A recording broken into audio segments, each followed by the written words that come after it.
The first thing was the diminution, comparative and, well, real and comparative diminution of American power. The second thing that's happened is that throughout the world, and I am very reluctant to ever mention in this context China. Because we know that China is our biggest trading partner. 30% of our exports go to China, and we need it. We need China. We should welcome China into the world, but we should welcome it from a position of strength, entire strength, economic strength, government strength, military strength, social strength, etc. But the Americans aren't as polite as I am, and in their national security strategy, the Americans say that the West faces a challenge from 4 nations and an ideology. Those 4 nations are Russia, Iran, China and North Korea. The ideology is obviously Islamic extremism. And we're doing okay with Islamic extremism. We're belting it down wherever we find it, fighting beside our Muslim brothers. And we'll be doing that for the next 100 years. And, you know, IS as a caliphate has gone. The Islamic State as a caliphate, a geographical caliphate has gone, but there'll be another one. There'll be Islamic extremism will rise again. You've got a horrendous number of very, very, very highly trained jihadists out there, potentially including in this country. Yes, that's quite correct. And we also have, you know, people. We have good police forces. We have good intelligence agencies. We're knockers of ourselves, but we run a good society, and we've done very well. Tomorrow we may fail, but it won't be the fault of these of our intelligence and our police forces. So you've got. I think we owe them a great debt. Oh, hell yeah. And to be honest, it's easy to mock governments, but in reality, they've ensured that the resourcing and the determination has been there. You know, whether you're talking America, whether you're talking Britain, whether you're talking Australia, many other countries. A lot of our people are safe today and not worried about it, and probably even glib sometimes in their assumption as to why this might have happened. But there's been a lot of work go into it. We've done well on that front, I believe. And government has led well, and it's funded well, which is the key to it all. But it's not. Terrorism is not going to bring us to our knees. Terrorists will hurt us. It'll hurt society. It'll destroy society's faith in various things, but it won't bring us to our knees. The things that will bring us to our knees, I believe, are 2 things. The first is a financial crisis.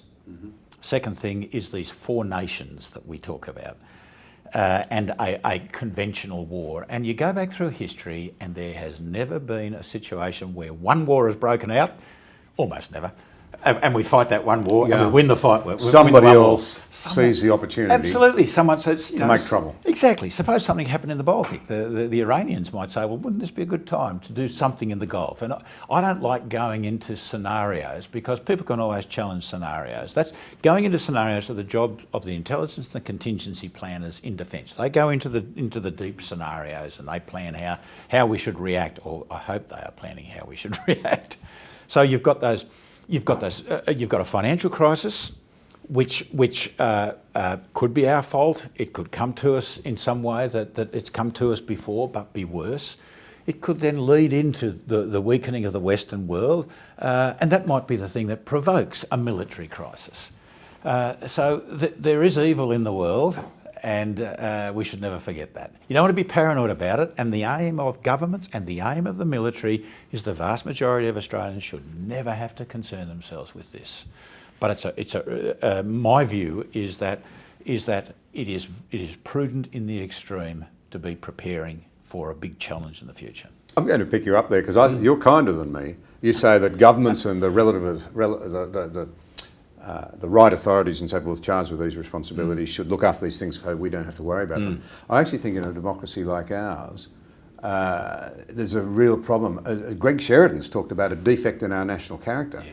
We actually need to shape up. We actually need to say to governments, listen, we know the world's serious and we want you to get on with it. One of the issues, as we sit here now, there's an election not far away. Frankly, our preparedness for a dangerous world ought to be one of the top things on our worries. Well, we're tearing ourselves apart, but if something cataclysmic goes wrong economically or strategically, and they may very well be linked, because we had a debt crisis that nearly led to complete financial meltdown just a decade ago, and that debt crisis was resolved with more debt. Yes.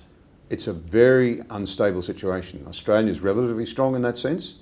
Had a bit to do with a certain government that happened once upon a time. Absolutely. And the current government, in many ways, is getting things back under control. But it could trigger all sorts of outcomes, and we need to be cognizant of the need to be financially strong, at least not crippled by debt, and looking to the strategic horizons as well. That requires a willingness on the part of the people to make the necessary adjustments, not to just feel, but to think. And Yes. Henry Kissinger himself, no less a figure, has said one of the great dangers to the West now may be that the people won't make the necessary adjustments. They're not prepared to make the sacrifices that governments need them to make Yeah.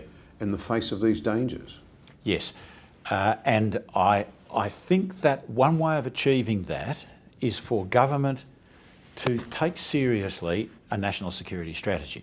Right. Now, we tend to solve our defence problems with a white paper. A white paper is a public document which is put out for public consumption, and the last one was backed up by two fantastic annexes, one about the kind of force we should have and one about how we pay for it. The words in the white paper were just words. that's why you do a white paper. A white paper is not the answer to our national security problems. A national security strategy is because the security of this nation is not the responsibility of defence, it's not the responsibility of ASIO, it's not the responsibility of police forces or the intelligence organisations. It is the responsibility of the nation, as what you were saying, the nation led by the government.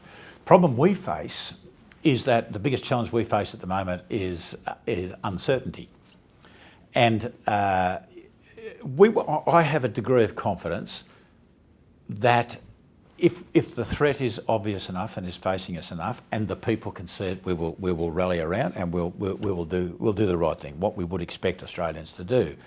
The problem is that if you were a power challenging the West, you don't give countries like us 2 years to figure out that things are going on and to get prepared.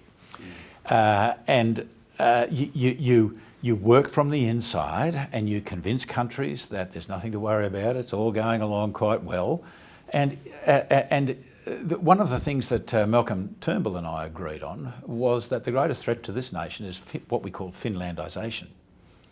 And during the Cold War, Russia didn't invade Finland, they just controlled every aspect of it. And we are so vulnerable to that. Lee Kuan Yew warned about that. He did too. And Lee Kuan Yew, the greatest exactly. statesman that Asia's produced Absolutely. in the last, I don't know how long. 50 at least years. Yeah, he warned very bluntly about it. Yes. Back in about 2000. And how do we avoid that? We avoid that by being independently strong. Now, our military has been optimised for the last 75 years to be supporting a Western alliance in the rule of law throughout the world. And we've done good things, and we've done some things which were pretty clumsy in relation to doing that.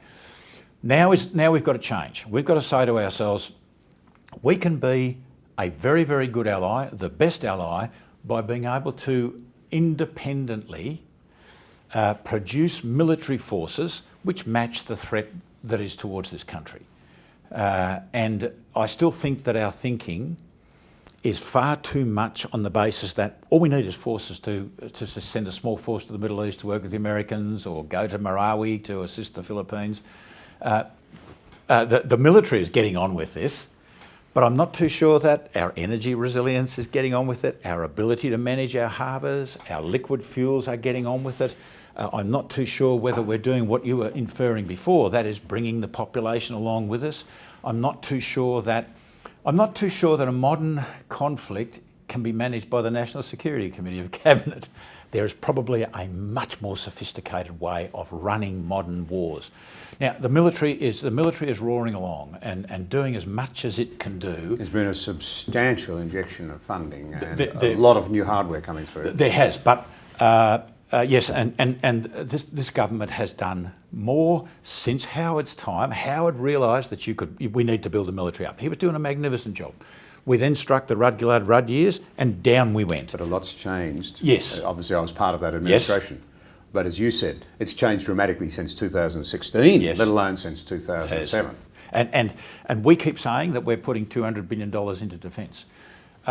When is it going to produce capability? See, as a military commander, I'm not interested in how much you're spending on defence. I want military capability. I want things that you can use to fight to achieve the government's national security aims. We are doing well, and I thank the government from the bottom of my heart for what this government is doing. What your government did, we saw the benefits of that when John Howard was PM and Peter Lay was the chief of the army. I saw it from the army's point of view. We lost all that because of the Rudd years. We're now building it up again. Now, if we lose it again, this will be the greatest tragedy. When does that 200 billion produce combat capability? 2034?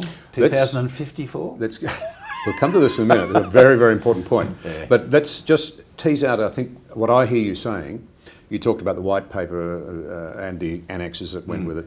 You're in effect saying that what the people who have responsibility for this stuff should be doing is analysing to the best of their ability the possible dangers that could confront us, and they're multiple. Yep.